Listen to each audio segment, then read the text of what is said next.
All right, welcome to Wine and Spirits, where the tea is hot, the receipts are kept, and the spirits are occasionally alcoholic. I'm Maya Johnson. And I'm Jionni Olamidè. And today we are talking about the rise of hypersexuality in our culture. Is it sexual liberation? Is it sacred self-expression? Or have we really been sold something that's just really not for us? So what's the wine?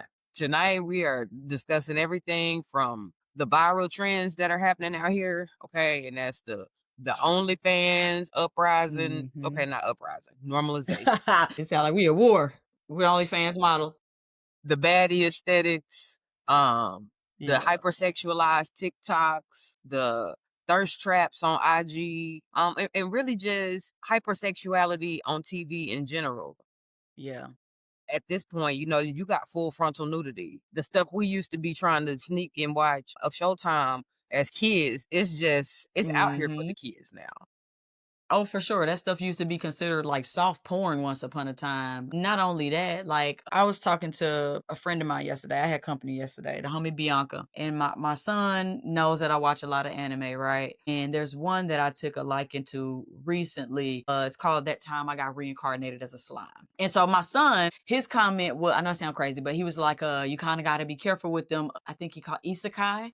And I was like, wait, why? He was like, yeah, because they get into scary territory. And Bianca brought up Food Wars because that's one she likes. And I'm just like, yeah, I had to stop watching Food Wars because yes, I like the plot. Yes, I like the storylines. I made it through like the first season, and then second season I can't do this anymore because these are like kids in culinary school, but like they take the idea that food is orgasmic to the next level, and it's still like simulated or sexually suggestive situations with minors, and I couldn't do it. And then even with shows like Big Mouth, right? I watched the first couple of seasons and even then it was weird. But I feel like once the show got so much popularity, they thought they could take the brakes off. You know what I'm saying? And so even so that got extra weird. I also said during the conversation yesterday that I couldn't even watch Euphoria because the once I found out that these are supposed to be high school students, this is still simulated sex with minors and stuff like that. But like I'm not at that point to where I'm that insensitive or that desensitized, rather is a better word, where I'm that desensitized to the stuff that I see in the media. I can't do it, even though I don't care if it's a drawing, I don't care if it's play pretend or whatever the case may be. It's animated. It ain't It's right. weird to me. Yeah. No, absolutely.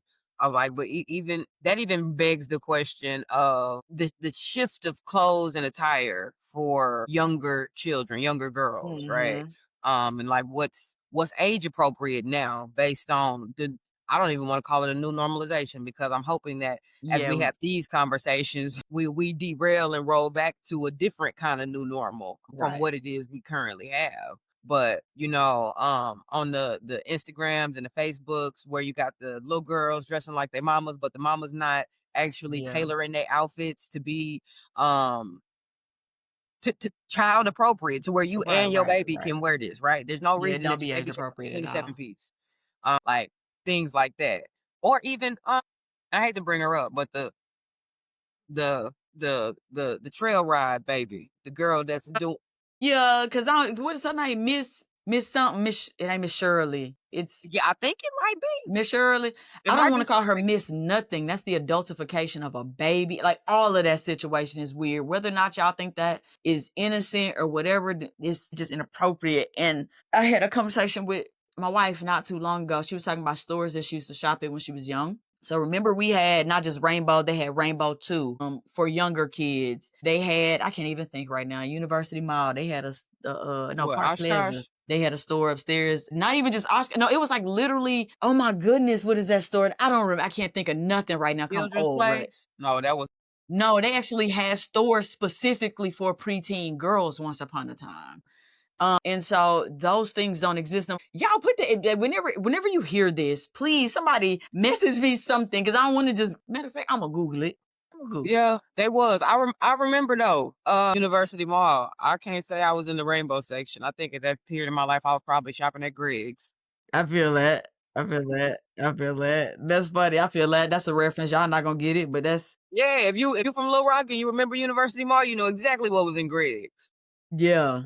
Yeah. And it was not the rainbow clothing. Let me But yeah, see. they used to have the little boutiques. I do remember Yeah. that it was several different things, but we at a place now where I don't think that the concept of censorship is one that we talk about enough when it comes to young people. And that is, I ain't gonna say it's because a lot of them are raising themselves through media. And Mm-hmm. so whatever they find is whatever they find. A lot of them end up processing those things on their own. But yeah, we've definitely blurred some lines.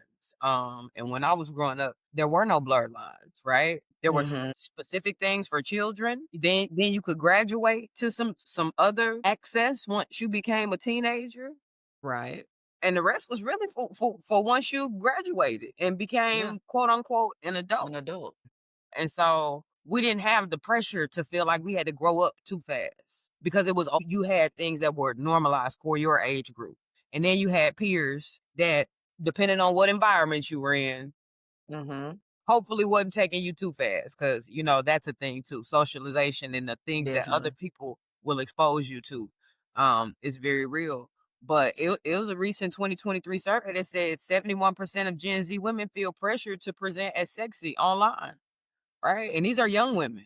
Yeah, because I know some of Gen Z are obviously a little bit older. Because my son is Gen Z and he's 18, and he's kind of towards the end. I want to say the oldest ones are probably what 25 20 to 20. Okay, I was about to 20. say 20, 23, 24, but yeah, probably, yeah. Yeah, so yeah, so because I think Gen Z ends at, or technically begins at 95, I want to say. So some of them are getting close to 30 at this point. But anyway, so I think, but the majority of them are, even that being said, the majority of them are still under the age of 20, right? Or under 21 for sure. And so, and they're definitely online more than we are. So that pressure to feel or to dress a certain type of way in order to get attention online, I guess I can understand, but I can't necessarily relate, if that makes sense. And is it just Because attention or is it a lifestyle? what you mean? Is there a correlation between luxury lifestyles, these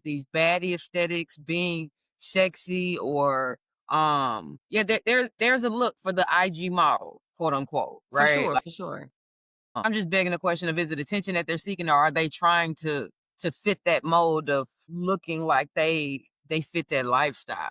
I think it's twofold. I think part of it is they want to, because especially, so IG is a very unique social media platform, because IG, the purpose of people on IG is that's more like your lifestyle brand and your lifestyle content on IG, versus like a Facebook is like your family, your friends, whatever the case may be. A Twitter's a cesspool, whatever the case may be. But it's every no, I'm just saying, but every platform like has its target audience. So in order to sell a particular lifestyle, unfortunately, you want the outfit, you want the bag, you want the body, you want the boots, you want the things, right? You want the brand names. Definitely check out the episode Broke but Branded. But yeah, so like shameless plug. But no, but in all seriousness, I do think part of it is an attempt to sell a lifestyle, because if you can curate a vibe good enough or curate a look good enough, you can get paid from it without it's a fake it till you make it, because especially like as a woman, if you look good enough, them outfits hitting like they supposed to, all you gotta do is post pictures. You see what I'm saying? Like, you don't even have to graduate to the OF content at that point, because Your people pretty will literally privilege pay will you for carry you. promo, for the things, for appearances. Just the clicks and the shares on your pictures alone might get you a decent, it'll replace a lower middle class income job type time. Straight Yeah. up. And all you really need is the right content for, what I'm saying, to go. I think about what's the girl, she's the content creator. She took another girl's dance and then she actually went viral, and now So you the so the mixed the girl. black girl who made the renegade dance, I cannot think of her name right now. Oh my goodness. But yes, I know who you're talking about. And then one of them white TikTokers, Charlie somebody. I only remember her name because my niece named Charlie, y'all. I do not be remembering these white folks. Charlie something. Charlie something. But She is she on rich tour. rich. She is out here. But what you just said made me think about the difference between the two of those content creators, right? And I honestly I feel mean, like one is pretty white. privilege. I was about to say, I feel like, quote unquote, a level of pretty privilege is what took the other one to actually become more popular. I would beg Is the she question white? that it's more white privilege than pretty privilege when it comes to That's what I'm about to TikTok. say. Is she white? Because I've been seeing Yes. arguments that she white, she They try to mixed. say she's spicy white. Nobody gives a fuck. That is a white. She presents and moves through the world as a white woman. That is a white woman. Okay. So Well, yeah, in that case, then yeah, it didn't got hijacked. for But sure. also how I was about to say how we base the normative beauty standards for a lot of things still on white women, even though Hmm. you got a lot of black women that's getting work done and a Yeah. lot of white women that's getting work done to look more black. Right. I think Hmm. about all these things, right? All these enhancements, and essentially they're all functioning for the same purpose, right? In order to help us access or at least appear to have access to certain parts of a lifestyle For that sure. lead back to hypersexuality. I think when we talk about IG models, I think there's also this unspoken connotation that, oh, if a woman has this amount of followers or this gets this much attention online, then she must also function or perform these ways in these ways, right? Like she gotta be entertaining these niggas. She gotta be getting flued out, right? And getting her back She in blown out. Dubai Like there are being these used as a stereotypes. toilet. Yeah. These stereotypes that are also connected with these I don't want to say roles, but with these what's the word I'm looking for? I mean, I think it's a role that Okay. it's a role you play. I feel like role is appropriate because it might not even necessarily be who you really are, but but there's a goal in mind. You know what I'm saying? And you playing your part. But they are like weird stereotypes, and I think unfortunately, everything is about race. I don't care what nobody say. But I think being black online is one thing, and then being a woman online is another thing because I don't think men feel the same pressure to be sexy. However, like we mentioned earlier, like full frontal nudity, even from men, that's a more recent development, right? So like even the needle is being pushed for men. And so now you see men posting like thirst traps, in the Great sweat. gym with the short, smallest shit, and you in the gym and you doing the things. Or even if you watch the Ashton Hall, the one who raced I Show Speed or whatever, and the one with the putting the face in the water in the bullshit ass morning routines, he went viral a couple of weeks ago. So him, even with him, if you go look at some of his video, because I consume a lot of fitness content. So if you go look at some of his videos, I don't care if it's the video of him running with the dogs chasing him or whatever. There are women commenting on his lack of underwear in some of these pictures. I mean, some of these videos. And so it's like, is this an intentional choice to where he understands that women not coming to see him run, they don't give a shit about him squatting in the gym. They don't care what he bench press. Yes, he has a certain physique, but bodybuilder content is for bodybuilders though. The average woman is not thirst trapping over bodybuilders like that. Maybe athletes, but not necessarily bodybuilders. So I think so could that be an intentional choice to where he's in his underwear a lot or just whatever, you know what I'm saying, in order to attract the female gaze at that point. What does that even look like? Because like when it in real life, me and Peacock, don't get me wrong, right? The cars, they wanna fly you out, they wanna buy you things.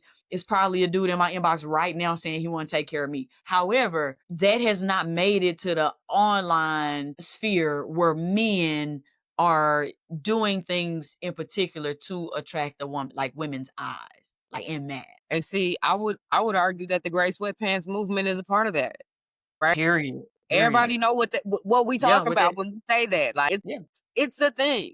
They even got couples that do skits and shit about why you can't go outside like that, right? Because now there's a there's a different level that men are having, a different level of awareness that men are having around how sexual women are, right? I don't know how we brought into the 20th century this notion that women don't find sexual pleasure or are not sexual beings or It's the whatever Madonna horror complex. You know how that that go. that antique idea is, because Yeah, yeah. It's it's the been around Madonna a horror long time, complex right? that play. But even when you mention the bodybuilder, right? Mhm. Think, where is the line between him just body positive? This is a product of my work, my discipline, my, you know what I'm saying, all of my commitment, Mhm. and I am hypersexualizing this. I do want to commodify your attention to Yeah. be here for to observe me, right? To feed my audience to these things, right? And I question that. And I have for a minute. And I think it started with Lizzo for me. Why? Why Lizzo? Because when she first came out, all the conversation was around how much of her body she showed. But Mhm. it was no different from a lot of other artists that were already out, right? In terms of how much of her body was being seen. But it was treated differently because she Because was she's a bigger. heavier woman. Huh? Yeah, yeah, for sure, for sure. Because she was a heavier woman, right? And so even in hypersexual culture, how we break down whose sexuality being showcased is acceptable and whose is not, and what's that based on? It's based on body type and perceptions. Unfortunately, when you exist in a bigger body, you're not allowed the same freedom. And then as somebody, because we had a similar conversation recently, me and you, I've always been skinny, right? So up until recent years, I never had to think about my body in a certain type of way. So like if I'm 110 pounds and I got on a sports bra and some leggings and I just came from the gym or I just came from somewhere that was outside and hot, I don't have to worry about that. I've never until recent years been conscious of I need to put on a shirt, even though I just left from a 5K or whatever the case may be. If I'm gonna stop at this gas station and get me something to drink or whatever, I need to be mindful of how I go in there. I went to the gas station the other day in workout clothes, and and the older gentleman was trying to buy my stuff and do it in the whole nine. But it's like when I was skinny, and I'm still small, but I'm 127 versus 110 is a little bit different when you're only 5'3". You know what I'm saying? So my thing is when I was 110, I could practically be naked and nobody would sexualize me that way.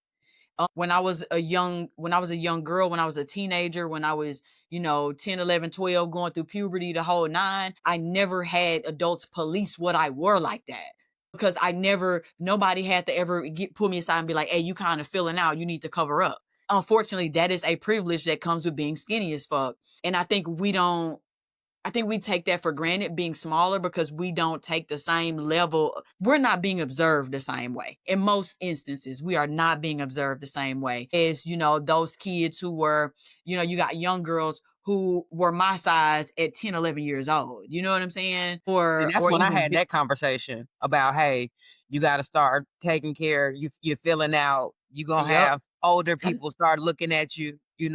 Those are real conversations. Yeah, and I never had to have those. And so I think the body type that you exist in determines like how you're being policed in that environment. Like I said, I gotta practically actually even now because I'm fit, right? So I go somewhere in a sports bra. Now it's still I still have to be conscious of how like the average man looks at me or where I go, but like certain things, just I could wear a crop top and it don't look a certain type. Leggings are controversial. Like nobody looks at me when I'm in leggings. Like nobody. It's more so I have to actually have a certain amount of skin showing before I even pop up on somebody's radar. But like thicker women, they have on leggings and people are looking. You know what I'm saying? And so it don't hit the same. So I think there's a book about it, Fear in the Black Body. We're not gonna get into all that. However, though, how much you are sexualized is body type, phenotype, and a bunch of stuff all play a part in how you are perceived, received, and policed. Yeah. And I think there's this other interesting thing that I see happening when I call it the move around. And I don't judge. If you decided to go and get a move around done for your body, bless you. Take care of yourself. But I see You a lot call it a what? the move around where they go and they get the fat and all the stuff moved around so they can get a fatter Lipo. We call it ass. lipo to move around. Okay. Yeah, The some Great of them. Migration. Yeah, the great migraine. But I think there's a correlation with wanting those bodies that draw that attention to be able to commodify that, right? Like you mentioned, you went in the Yeah. store and old dude was trying to buy your stuff at the register, right? Like the correlation of the female form and men's ability to perform in order to Mhm. access that, and women now realizing it's a hustle. I can really Mm. capitalize on this. I can make a lifestyle out of this. Right. Right? Like, where we at? Do we sip or spit? Are we at a place where we really talking about like black joy and being able to be free in your body and not worry about what other people think, no matter what you look like or how you exist in your body, or are we at a place where we are actually in a form of survival hustle and we using our bodies in order to be able to accomplish that? I feel like we don't necessarily have a choice in the matter. I think there's a level where you should love your body. Like I made the post recently, I work out not because I hate my body, but because I love it. And so you have to learn to be happy and exist in your body, and you should be free to exist in different body types, right? I'm heavy on the body positivity movement, right? There's limitations to that, but we're not going to get into that because I feel like, because I know one of the things we were supposed to talk about is the whole body positivity versus like this level of like commodification, right? I do think there's a very fine line and it's a sensitive subject. And while I have attempted to educate myself, you see the obesity myth sitting right up here. I talked about fearing the black body. Like I've read medical apartheid. We've talked about, like, we've had conversations in the past, whatever. So I'm trying to do the work, but I don't think this is a conversation we can respectfully have just yet without something we would have to tread lightly on. So I'm not gonna say. So I'm just gonna say love your body in all forms, but there's unfortunately like a political aspect to existing in a black body and being happy with that. And not only that, understanding what a black body actually looks like, you know what I'm saying? Because it could come in any different form or whatever the case may be. But unfortunately, because of like the political aspect, the socio-political aspect of existing in a black body, like a large percent of most of our lives is survival, unfortunately, and survival hustle. So sometimes your body is one of those things that you can commodify if necessary in order to survive. And I'm not mad about it. Just a little bit about me, you know what I'm saying? I have a family member who is you know what I'm saying, who has some issues and is a sex worker. I have a couple of them actually. Look, get your money how you get your money. I'm not gonna shame nobody. I just be safe. But I definitely understand, especially when you have people who don't feel like there's any other way. It's because understand that women are affected by things like addiction and crime in the same way that men are. And some of them don't see any other route. So instead of going to sell drugs like a dude would do, or you know what I'm saying, or attempting to go get a CDL, some of them have, right? Sometimes that OnlyFans is a safe way to pretty much make money off of an asset that go with you everywhere you go. And I'm not mad at it. You know what I'm saying? Do I think that needs to be mainstream culture? No. But we're not at a point where we can't take the survival part out of the conversation. Is all. Absolutely. No, I agree with that. I think there's also another piece of the conversation around survival and living in the black body that brings into conversation ownership of your body. And Mm-hmm. are you really do you really have the freedom to even choose to move how you want to in your body, right? Whether that is to present yourself in a way that may be more sexy, whether that is to be able to be confident in going out however you want to. And I think there's a socio-political aspect that has existed with that from slavery all the way down to how we run our households, right? And Mm. I'm thinking specifically about some of our more religious households where folk did not have the autonomy of choice to choose how I'm going to adorn how I even can express myself or my personality through my attire or my fashion or any of those things, right? Yeah, children are the original proprietary class. Absolutely. Yeah, and so again, repression of expression and what that leads to and its connection to hypersexuality, or the over sexualization of expression at different periods in our lives. I think I'm thinking about adolescence and young adulthood.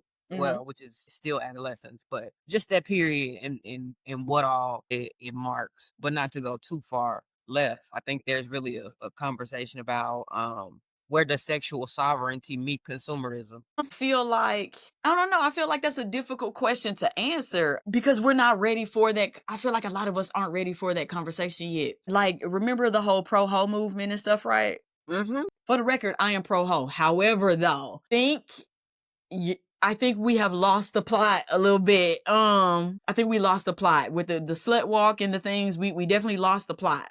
But also, you know what I'm saying? I genuinely think a lot of that had to do with white women and their interpretation of whatever the fuck, right? However, though, sexual sovereignty meets consumerism. I think they kind of go hand in hand, unfortunately, unless your ownership of your own sexuality a lot of times still, I'm trying to find the words. So unless you're asexual, sexual sovereignty means that there is a way for others to consume you in general, whether or not that's exchanging. But you get what I'm saying? Like, I so do. I'm even if about to say you're going there. Because I sure was finna hit it. I was like, okay, there's no yeah, way yeah, maybe around because it. maybe you might have your thoughts I'm like, there's already no way together around because it. I'm like, There is no way around it, right? So the question is how people choose to use their sexual sovereignty, right? Because it can be directed for a number of purposes. And so when you say meets consumerism, I'm like, shit, now we're back to the history of marriage, right? Because and the question is, was that even sexual sovereignty? Because she didn't get to choose. Her daddy usually chose for her, mhm, right? But it was for the consumption of and the conjoining of riches, right? period, So in order for period. me to be able to have access over here to this, I'm gonna give you my daughter, my virgin daughter, usually, Right. right? And so I think we're at this place now where women are like, nah, I'm gonna decide For how I use myself. my body, what I'm willing to do, and what I want in exchange for what I do, as opposed to the decision being made for her. I think we're in a age and in a space in America here where women really do get to be the ruler of the day if she so choose. For sure. But with that, I think we got to always talk about the fact that there's always been a transaction. There's always been some level of sex workers. There's always been back to ownership. Because I think marriage presupposes that you give up your sexual sovereignty in exchange for the stability that comes with being owned by said man, And right? that's Which why I said earlier, it's everything is a lot of things can be reduced to the Madonna horror complex. It's hard for women to exist in between somehow. So if you're a respectable woman, then you're not allowed to be seen as sexual.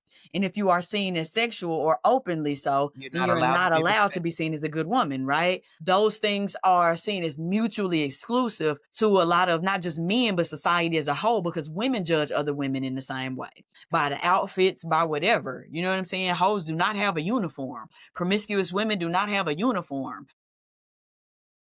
But that's a But product of patriarchy, don't you think?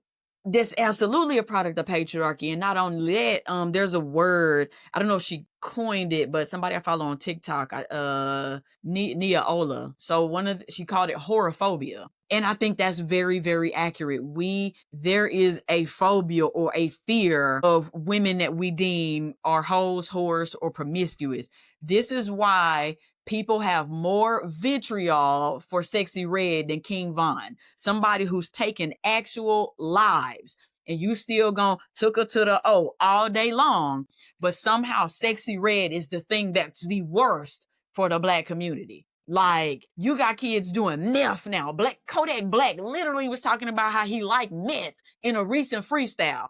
But Sexy Red is the problem because there is a very weird obsession, fixation, and fear and just overall vexation when it comes to women who are or appear to be sexually sovereign. You know what I'm saying? Or who own their sexuality. People hate that. They have a certain type of I'm talking about, it's like a visceral reaction when a woman do what she want to do with her body and don't care. Because that is And you want liberating.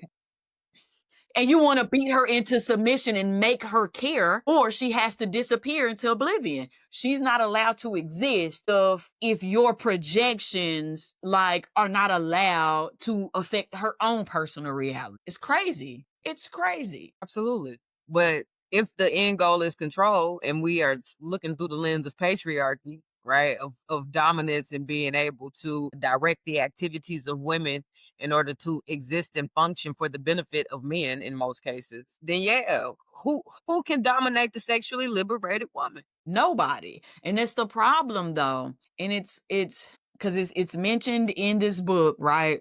Because she literally, so this is Sister Outside of Audre Lorde, right? It's a collection. So she has a poem, not a poem, but like an essay in here called Uses of the Erotic. And as far as like liberation and things like that and how that's attainable through the erotic, right? But then that's also a separate conversation of what does it look like to actually be where do you separate the sexual from the erotic? Where do you separate the profane from the sacred? Like that's Slippery a slope. whole nother thing because we live in a capitalistic society. I think almost most forms of intimacy themselves are dead. And so because of that, I mean, what does sexual liberation even look like under consumerism, like under the lens of consumerism, patriarchy, capitalism, right? Unfortunately, oftentimes it does look like a person like Sexy Red because somebody's looking to consume her and she decides she wants to make profit herself. You see what I'm saying?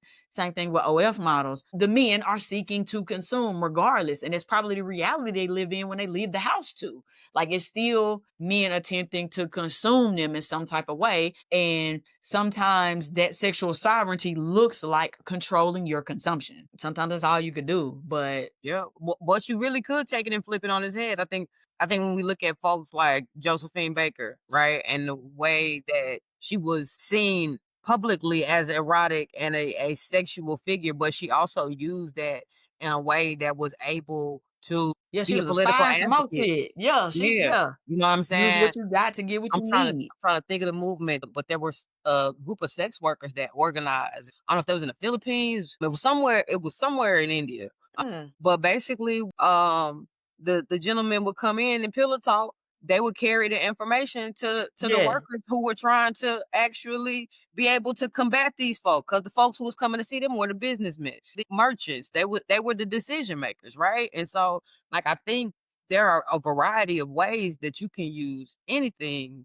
right, for some purpose of good, but all of these things still relate back to survival or consumerism in one way or another. And I think that's a slippery slope because unfortunately for time immemorial, I think men have unfortunately equated like sex with power and its function is power.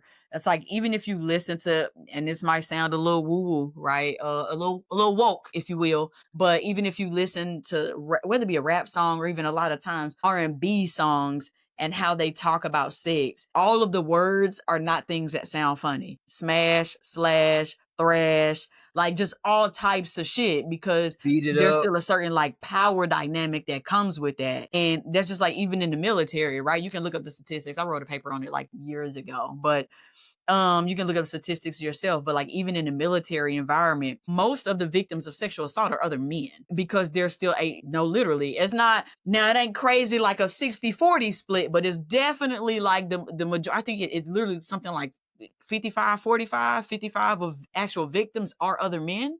And so it's like there's a power dynamic there. You're in a hierarchical organization that also, you know what I'm saying, functions as a arm of violence. You know what I'm saying? And so therefore, how do men exact other violence on other men? Right. You see that stuff in jail and all types of stuff. Like, and so that's why like Josephine Baker did her big one, but I think hood is gonna sound like a double standard. This is one of them places where I don't think women should necessarily act like men because that is a very, very slippery slope. Using sex as a tool for like power. For information, maybe. You know what I'm saying? I could rock with that because men gonna pillow talk. That's what they do. But that's so before some women take that and go run with it, we gotta Absolutely.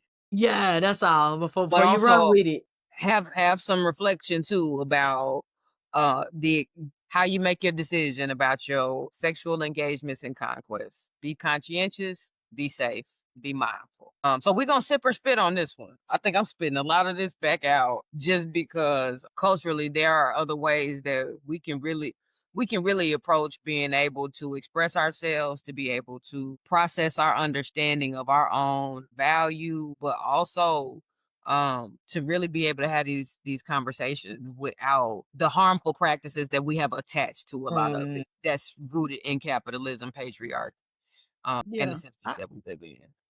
I agree. Well, I'm gonna say not to interrupt my bed, but I'ma say spit we gonna spit on this one as well, cause I think we do not have a healthy enough relationship with sex in general to really have the conversations that we need to be having around sexual autonomy, sovereignty, just certain things. I don't think we there yet. And I think a lot of these conversations, whether it be about IG models, everybody with the BBL or to move around, like you said, or things like Sexy Red and even this latest Sabrina Carpenter situation, and then even in the rejection of feminism by a lot of people, especially in the Black community, I think we are just not, as a group, some of us definitely are able to have the conversation, but we're lacking a lot of nuance. And we just some people just got to be quiet and mind their business and let people rock out. A lot of the stuff is harmful, but nothing we do exists in a vacuum, and we exist like in these systems and things. So yeah, that's definitely we gonna spit on that one. We gonna spit Period. for real. I said so like that to give it a break in the video because I gotta go take my mom to work. Yeah. I figured that's what it was. So I'm gonna just stop. Ooh, don't want to pause it. I'm gonna stop it, and then Yeah. we'll just come back and wrap it up. Okay. Yeah, I'll let you know All when I right, get back in and we can hop back on. all right, bet. Yeah. All right, now for the teachable toast. So, how do we, I guess, reclaim sensuality, erotica, and the things without necessarily commodifying it, right? So, not only that, like, what would it look like if we express ourselves with no audience? Ooh, I think intimacy is the answer. Like real genuine intimacy. First with ourselves Hmm. so Okay. that we know ourselves well enough to know what it is that we like, what form of expression that we want to engage in, all the things related to how we're going to be in relationship with other people in regards to our sexuality and our intimate self. And I say intimate Hmm. because intimacy are the parts of ourselves that we're vulnerable with that we oftentimes pick and choose who gets access to those parts of us. Right.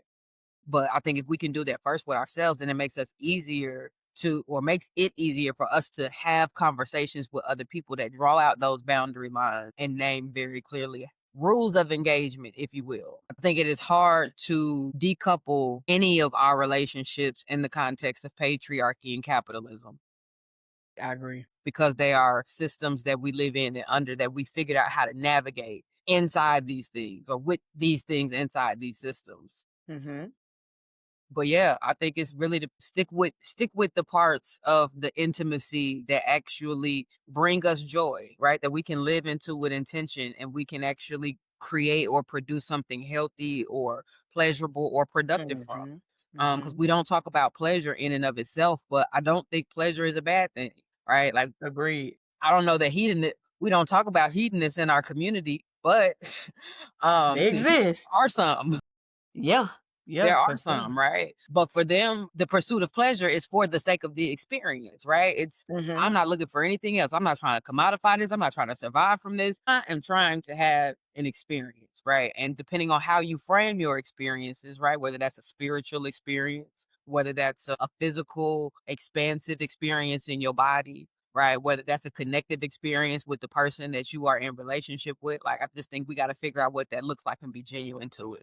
I agree. I think, but then that sparks a conversation about, I think some people kind of confuse pleasure, intimacy, and experience with feeling, if that makes sense. Like physical stimuli or the feeling itself, because they don't, because, obviously, like pleasure is a brain response. Just because something feels good or whatever the case may be, a lot of times we're chasing the sensation more so than you know what I'm saying? Like, so I think that's another thing. I think a lot of us, one, don't know how to be intimate and don't know what actual pleasure looks like. And oftentimes we're doing certain things as a means to an end to where we can't even enjoy the journey or the experience. And so I think, because I mentioned earlier, and I think you pretty much answered the question, like where's the line between, the vulgar and the profane, to where this is versus like erotic or art or sensuality or the other things.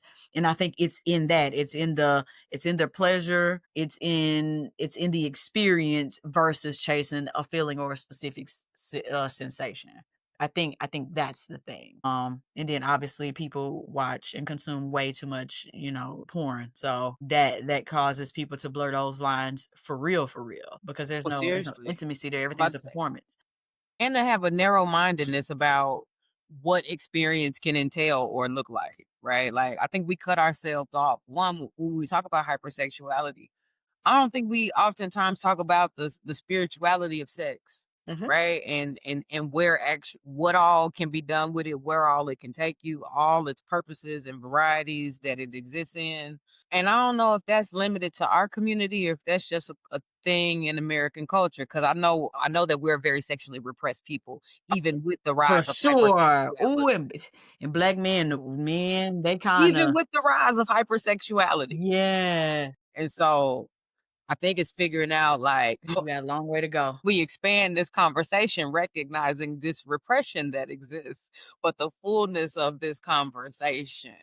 I do think there is a certain, I'm gonna say, a repression across American culture, but it does exist. I want to say there was like a study and things like this current generation, like your Gen Z or whatever, is like the most sexless generation like in history so far. They're obviously having sex like older than a lot of like millennials and Gen Xers. They're waiting longer, and then even then, like their relationships and things like that, they're unfolding a little differently. But I definitely contribute part of that to the rise in like red pill content and like this switch to like conservative propaganda. So that's a whole nother thing. But I do think as a whole, Americans and their relationship to sex looks it's weird. It's weird.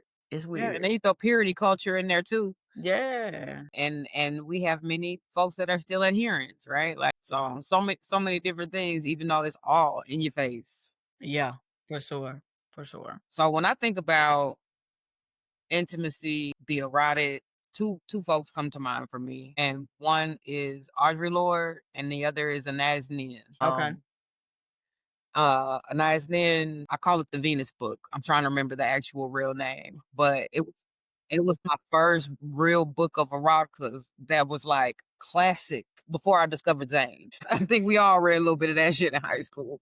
Just bringing back memories. My goodness, you unlocked a memory. Yeah, but Audre Lorde really, really helped frame my perspective on realizing that this is not just an action. Like, you are sacred, your body is sacred. The way that you engage intimacy is sacred, right? And so don't just play with it. And I think there's a conscientiousness that Gen Z is having around sex that is causing them to engage less. Like, I don't want just a whole bunch of interactions. I actually might want it to mean something. I actually might want to have a family, right? Because they are. We talk about the rise of red pill content and conservatism. I'm like, they are returning to traditionalism in a lot of ways. Right, right, right. Uh, but yeah, just figuring out like what that looks like and being able to have literature to explore. Because I don't think we talk about literature enough. Yeah, so for sure, literature. Like I said earlier, Audre Lorde, you just mentioned her. Uses of the Erotic is in this book. We got this book right here. Very, very good book. Bad Sex by Nona Willis Aronowitz. Truth, Pleasure, and an Unfinished Revolution. So, because the way we treat sex as far as like women and things like sexy, like I said, there's a line between the sensual and the profane. But then we have sexual personating. She's like the anti-feminist feminist though. She interesting, but this is Camille Paglia. She actually was in a debate. It was called Are Men Obsolete? Very interesting. But she was on the side of men are absolutely not obsolete. But if you ever get a chance, watch that debate. I actually have a book from another one of the authors that was on the opposite side of the issue because, I got to get both perspectives on everything. But yeah, Period. I love this it. is Art and Decadence from Nefertiti to Emily Dickinson. So this explores that different, like we talk about, like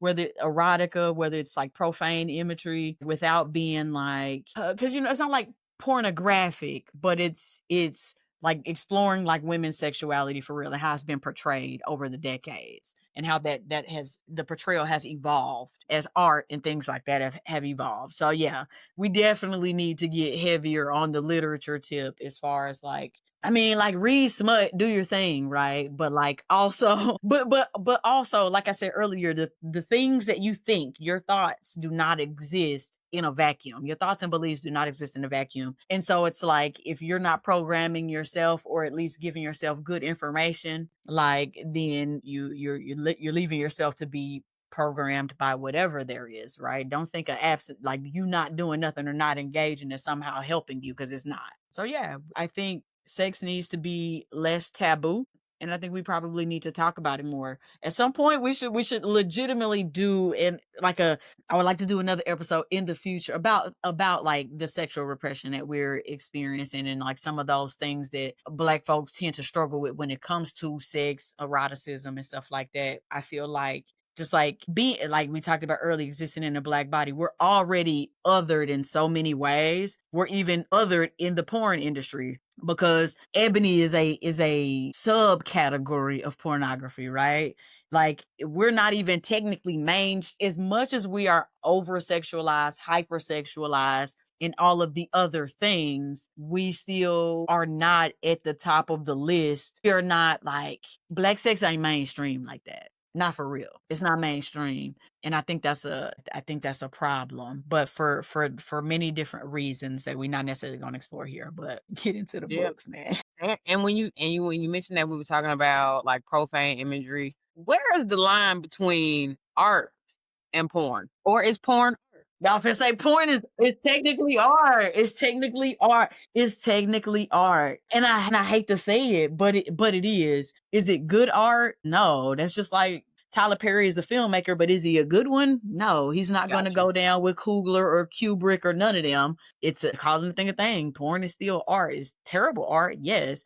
It's art that can be harmful. Yeah. Music is art, and sometimes it can be harmful, and some of it sucks. So it's one of those. I do think you can make porn that is tasteful and that is more erotic than profane, but that requires a certain level of, I ain't even gonna say intelligence. You gotta engage with the medium a certain type of way. Yeah, I'm not an advocate of porn because most people don't have the discipline Period. Stay away from it. Is what I'm to gonna say. function in moderation or to not overconsume, if you will. Correct.